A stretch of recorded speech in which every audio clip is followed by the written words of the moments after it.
Well,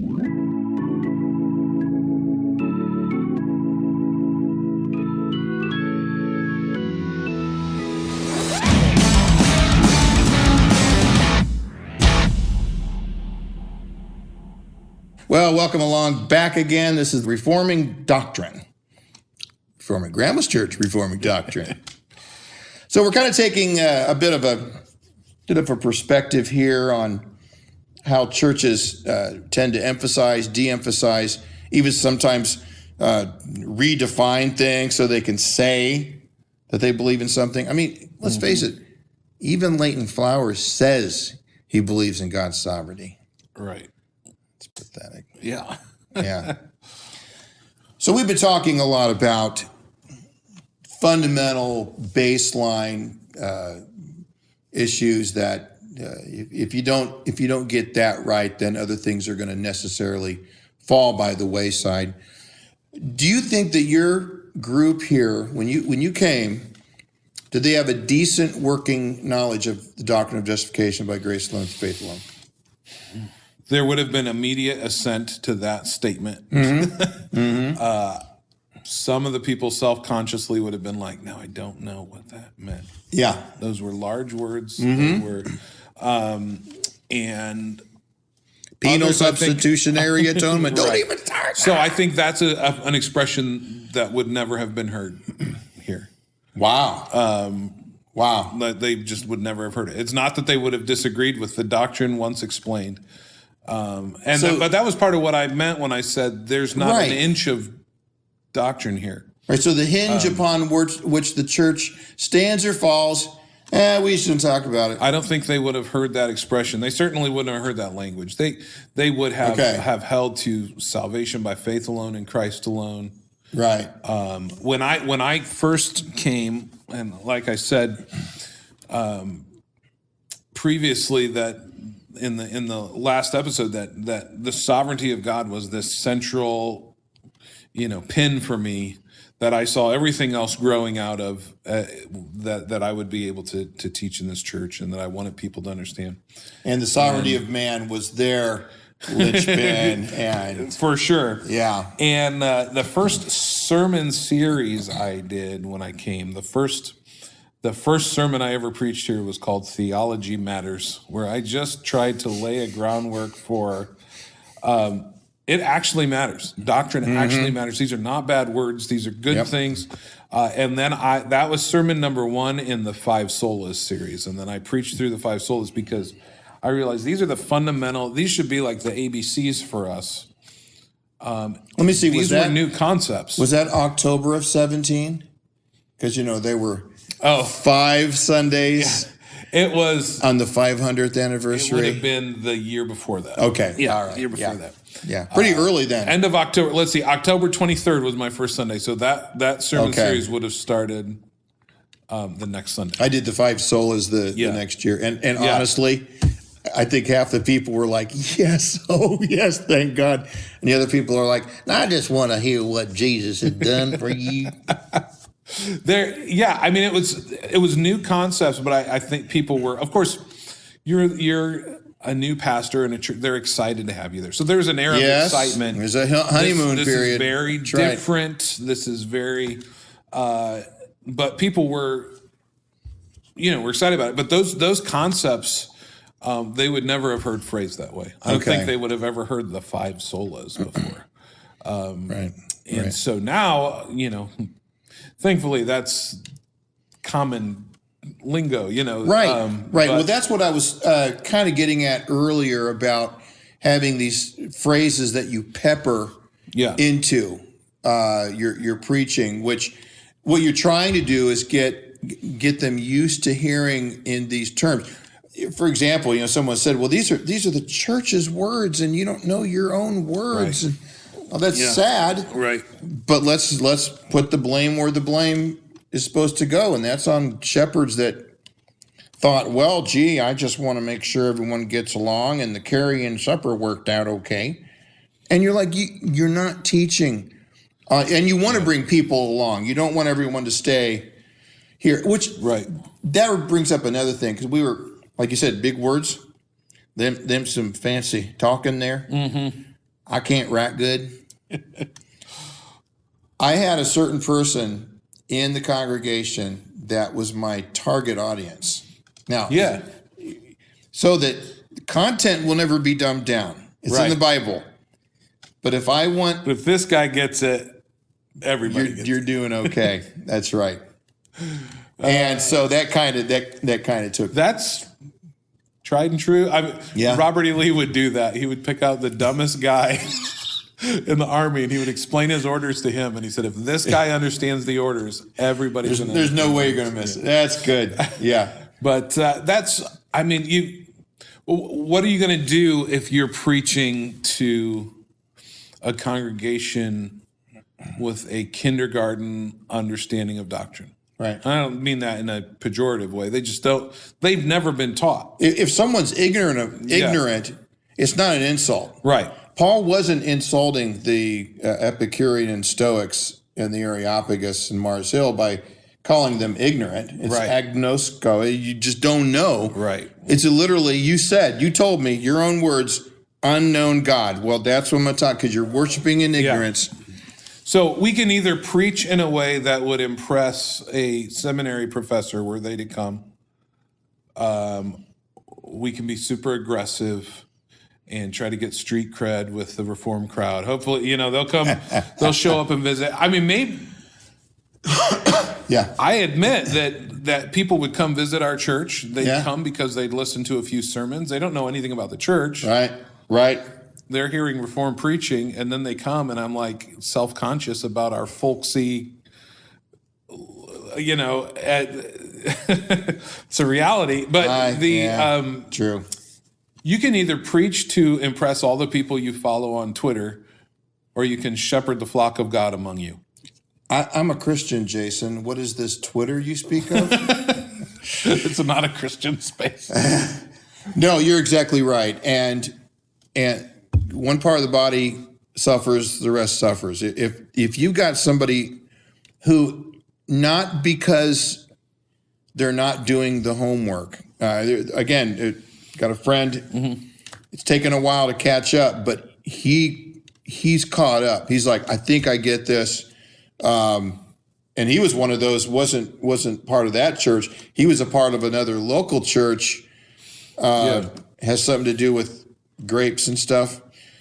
And they were completely, what is this? What is going on here? Right.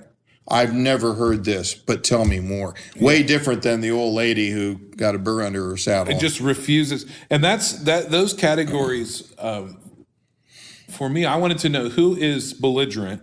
Right. If God was like this. I had a professor say this once in a class. If God is like that, I would never worship that God. And I'm like, well, that's not a thing a Christian would say. That's the saddest thing I've ever heard in my life. That is an unregenerate statement. We got to come up with the right Nate Bargatze response to that. Man, I don't even think that. You ever think about maybe being converted? So I want to, are these people who will not just submit to the authority of God's word? Mm-hmm. Or am I dealing with someone who just doesn't understand? Right. Am I dealing with a person who has an 8th grade education and has spent 40 years not being taught? Yeah. And I just need to give it a decade? What am I dealing with? Because we have a tendency to be like, everybody should get it the way we get it. Well, not everybody gets it the way we get it. And so we gotta be patient. And I think, again, go sit next to that person while their spouse dies, mm-hmm. and you're going to be a lot more gracious towards them than you would have been otherwise. You're going to be like, you know what? I love this person. Exactly. I think there's a huge difference between somebody simply not getting it all the way yet, and someone saying, I don't think that could be. That just there's no way. I won't. I refuse to. Just like with when I was trying to tell one of my friends a few years ago why I couldn't be in the local ministerial association, I said, "Well, do you allow people whose doctrine is biblically heretical?" It's not orthodox. And they said, well, but Tim, not everybody understands the Trinity. I said, well, you're looking at one. I don't understand it. Right. Come on. Describe God and give 3 examples or you fail, right? Oh, come on. But I apprehend it by faith. It's not a matter of not understanding. It's that this whole entire denomination is saying we oppose this doctrine. It's not that I don't get it. I get it and I hate it. Right. Because they think that we're the heretics. We don't believe it. Yeah. They'll joke around. Well, the same thing could be said for somebody who is determined that they're going to dig their heels in on who's limiting the atonement again? Right. Or God's election. Again, as James White always talks about, it's the U, not the L. Trust me. Right. I've had that conversation a lot of times. God's election based on nothing in the creature. Right, because nothing in the creature could draw God's affections upon it. Right. This is all God's grace. It's all to his glory. Yeah. And I think when people wrap their brain around that, that's helpful for some of the other concepts that we would see coming and arising from the text that we would call Reformed theology or Calvinism. Right. Things of that nature. Yeah. Yeah, and when people are not belligerent to that. Yeah. They've just never heard it before. They're trying to understand it, or they're still in that phase of like blissful ignorance. Like, oh, yes, wonderful, good message. Yeah. Okay. Yeah. We can work with that. Yeah. My grandma, who gave me this Bible, speaking of your 7 circles, that has now been replaced by the 5 solas, I could walk through Ephesians 2 with her. Mm-hmm. No question. You were dead, sins and trespasses, but God made you alive.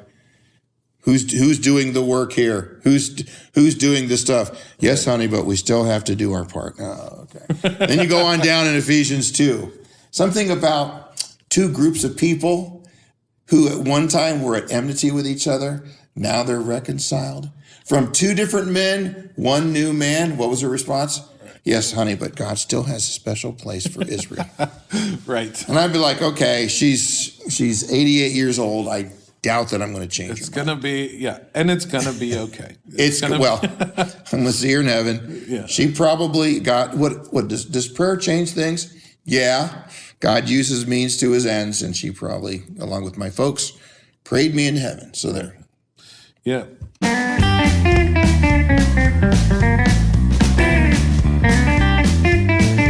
Hey, welcome back to another pack opening of Grandma's Church. Let's dive right in. We got attendance sign. Church discipline. Okay, I didn't realize this was still in circulation. Church discipline is a great card, but not a lot of people have it in their deck, and not a lot of people who have it in their deck are using it correctly. It is, or should be, a core functioning aspect of your deck, but you need to know how to use it. So consult the text, the rules, know how to use it, know when to use it, and know what it looks like when it's in play. But great card, get it in your deck if you don't have it. College intern, okay. VBS, I love VBS. It is great. You need to make sure that you got enough volunteer congregant cards to make it work. And just so you know, even if you get a lot of volunteers, typically 2 to 4 of the people are going to be doing 90% of the work anyway. But I love this card. Get it in your deck. Final card of the day, we got Old Man Sleeping. This is a classic card in Grandma's Church. You want at least 1 of them in your deck. You don't want too many more than that. 1 to 5, you're probably within range depending on congregation size. You don't want like 20, because I think that would really reflect poorly on your deck if you just had a bunch of sleeping, old men sleeping in play. But 1 to 5 is probably within range. I've got a holographic one already. This one, he's nodding off to the front. My other one, he's sitting in the back, leaning his head against the wall. So this will be a nice addition to my deck. That's it for today. Hope you enjoy the content. If you do, like, comment, subscribe. We'd love to have you, but hope you enjoyed your time with us today. Hope to see you next time. Bye.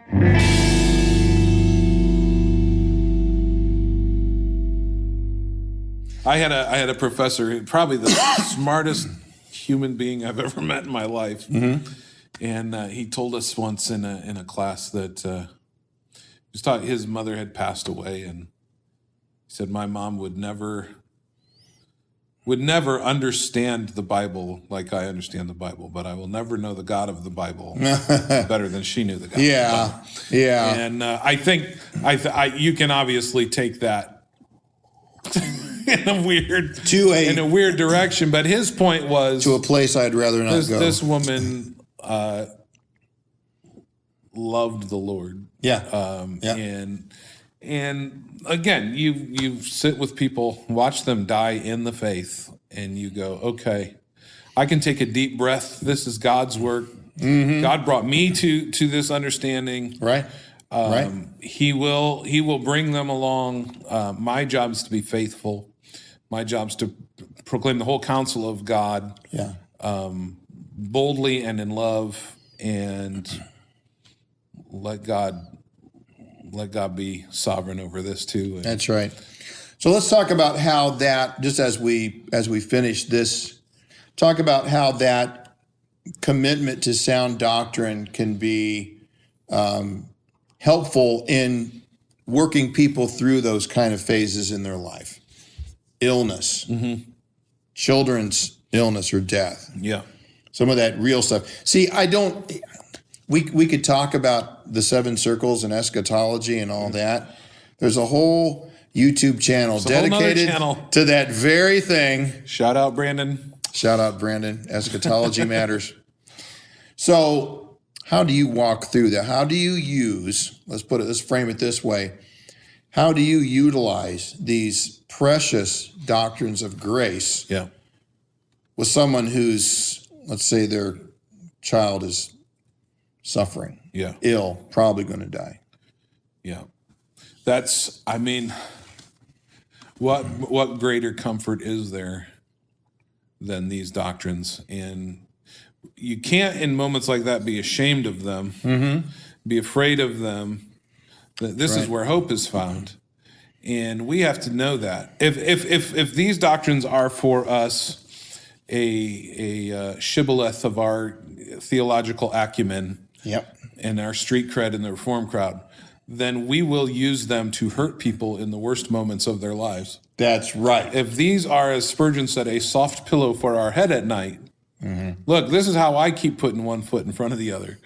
Then we've got real grace to minister to people. And this wasn't a pastoral situation per se, although in teaching the university classes, I always try to approach it pastorally. And I would have students write in a question, and students learned, like, the real questions I got, I can write those out, and I would just deal with them on the fly in class and answer them. And a lady, it was the 3rd anniversary of the death of her 11-year-old daughter, and her question was, where was God when that happened?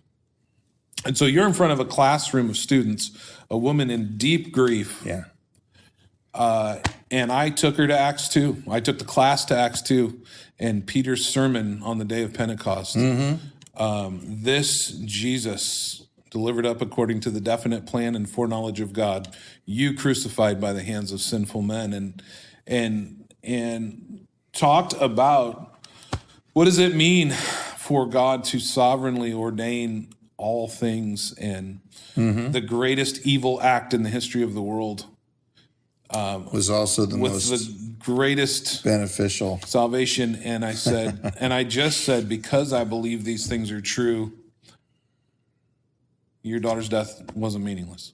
That's right. It meant something. There was purpose in it, and there was good purpose in it. And I don't know what it is. You may never know this side of eternity. But and the woman's weeping, and I'm thinking, I'm botching this, but what else am I going to do? and she through her tears said, no one has ever answered that question for me with anything but, these are just the things that happened in a fallen world. And she'd never been given an ounce of hope. And that's, to me, the doctrines of grace are like, this is life and breath. This is excellent. We have a couple in our in our church had gone through same kind of thing, loss of a son. And that's bad enough. And then their daughter gets hit with leukemia.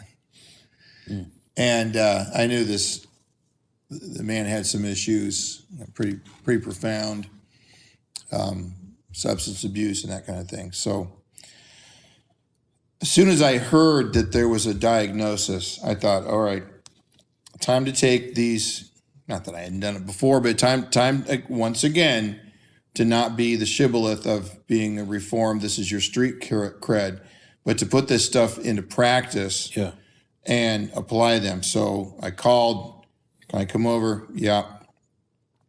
We spent about 2.5 hours on his back porch. Beautiful summer day. It was gorgeous. And the most tense, you know. And I went to Genesis 50 and the parallel of intended for evil, God intended for good. And he doesn't tell, here, in that case, he tells us, well, it's to keep all these people alive. Well, then you follow that through the whole rest of the Bible. Those people alive, promised to everyone, Moses, David, Jesus, now us. It's the salvation of all of God's people. And it's all because these brothers did what they wanted to do. But God said, now I intended that. Right. Then when you get to Acts 4, Acts 2, Acts 4, their background had been one where I had a similar experience when my dad died. You want to talk about doctrine and having legs. 2 days before my dad died of liver cancer, he got an anonymous letter in the mail. And whoever it was, I don't know. Even to this day, if he was here, I'd say, hang on, Jason, we got some business to take care of. If we can find the area of sin or ignorance in your life, then perhaps our prayers will be answered. Right. And my dad's, we didn't know at the time, but he's 2 days away from the glory land, you know. And there was a second there where I saw in my dad's face, his countenance fell. Because he was a good sick. He'd be stoic and face it like a man, but he didn't even take his Tylenol too. I mean, come on, liver cancer? And he asked me, pointing at Jim, is there anything to this? And I was like, no, Dad. Nope, not at all. And just because we don't know why you got liver cancer doesn't mean that we can now ascribe to God anything less than the purest of motives and intentions. Right. Well, the same thing with my friend. They went through it. Well, if we can just find the area where you're in sin, then your kid wouldn't have got. I'm like, oh my! What a wicked, godless, hateful. But they're all in the spirit. They're hearing from God. Yeah. Horrible. You want to talk about doctrine destroys a person's confidence in God Himself. Right. False teaching. Go through 1 Timothy, 2 Timothy, all of this. What's the result of false teaching in the New Testament? Drag queen story hour. Yeah. Right. So I was able to walk him through that stuff, and by God's grace, he's still on the path. Now, their daughter who was diagnosed is still alive. This pillow that we lay our head on, this comfort in times of, I just preached through the golden chain, and in 2 Sundays, it'll be the rest of 8. We just went yesterday. It's just fresh in my mind. We just went through, who will bring a charge? It's God who justifies, right? Who is there to condemn? It's God who justifies. Who will bring a charge? Jesus Christ, who died, rather was raised to life, interceding for us. Now, you don't have to be reformed to believe that, but you have to be reformed to believe that ties in with those he foreknew, he predestined, called, justified, and just as sure that glorified. Yeah. So this is highly critical. Right. And sometimes I understand these are weird days in which we live. I find myself with more in common with my United Methodist friend in Syracuse. He believes the Bible. He preaches the gospel. I have more in common with him than I do with the Reformed guys that are going woke in embracing godless ideologies. Right. So I'm gonna put time into keeping that friendship going, keeping that dialogue open. We don't see eye to eye on this stuff. That's okay, right? As far as our church goes, yeah, I can say those things, and everyone's nodding and clapping, yeah, like we're one of those churches. I barely get an amen out of those Baptists. You think they were Presbyterians or something? What's going on here? But really, doctrine is critical, and for a pastor coming into a church like this, me at Syracuse Baptist, it was absolutely important and central that we get our doctrine commensurate with the revelation of God and His Word. Right. If you're not, then turn the lights out when you leave. I'm done. Yeah. Who cares, right? And yeah, we had people leave over doctrine. Not many. Yeah. More over practice. Yeah. That's next time. Yeah. But pure doctrine, it never stops in the classroom or the front of the pulpit. It comes out of your fingertips, and it enlivens you by God's grace, by His Spirit. It gives pastors the tools that we need to deal with people who are struggling just like those Romans were struggling in Romans chapter 8. Right. Yeah. Paul's just giving them encouragement. Guys, no. Let's get our thinking straight. No condemnation. Things are getting bad, I know, but God's for you. Right. And God works all these things out for good. Yeah. And we're preaching to ourselves when we're look, we're working throughout the week on a message for Sunday. We're delivering them. It's you cut us and we're going to bleed it. And we're pouring it into ourselves. And if we're truncating the message, if we're narrowing it down, taking this, we're not preaching a full orbed gospel at all. Right. We're trying to avoid certain topics. Well, then we're not actually feeding our own souls what we need to do the work. And we can never preach a partial gospel. And by the way, Christ's sheep hear His voice. Right. If a pastor thinks he's going to get by with not preaching smart. it, yeah. Guess what? They're going to pick up. It's a pretty arrogant thought to say God messed up with all the doctrine He included, and I should only teach some of it because the rest is too offensive. But that doesn't mean we don't exercise wisdom in the language we use. Sure. But to preach a partial gospel is to preach a gospel that does not have the power of God for salvation. To withhold part of the bounty that God has given us as a feast. Let me close with this. I had a discussion with a guy talking about music, of all things. And I said, okay, do you think a good, lusty, barn-burning version of Psalm 110 would work in your church? And he literally said, I don't think we need to be writing songs about corpses for Sunday worship. All right, that may be an extreme example, but that's indicative of the attitude of many church leaders today. Right. All right, well, this is Tim and Jason. I'm glad you guys stuck around. Stay tuned for more episodes. Stay tuned. Click. This is Tim Bushong. Jason Gingrich. For Reforming Grandma's Church. We'll see you all next time. Remember, if you like what you see here and if you appreciate the ministry of Reforming Grandma's Church, please subscribe and hit the bell for notifications.